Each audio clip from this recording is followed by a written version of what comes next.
সবাইকে জানাই good morning. কারণ ভিডিওটা পরের দিন সকাল থেকে স্টার্ট করলাম। আর সকালটা আমাদের স্টার্ট হয়েছিল এরকম গরম গরম চা আর চিপস দিয়ে। যাই বলো, জানলার সিটে বসে চা চিপস খাওয়ার মজাই আলাদা। এখনও পুরো একটা দিন আমাদের ট্রেনে থাকতে হবে। তো যাই হোক, এখন আমরা বেরোচ্ছি কাশীর গঙ্গা। তো কাশীর গঙ্গার এই সৌন্দর্য দেখতে দেখতে আমরা ফাইনালি কাশী স্টেশনে পৌঁছালাম।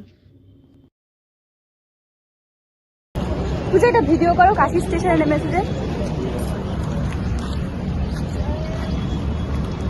তাকানো যাচ্ছে না এত রোদ।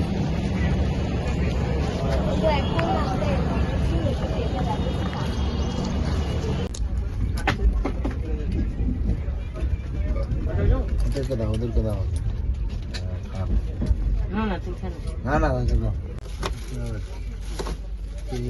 হ্যাঁ স্টেশনে ভালো স্টেশন ওই ব্যাগটা তেল হ্যালো ঠিক আছে আমাকে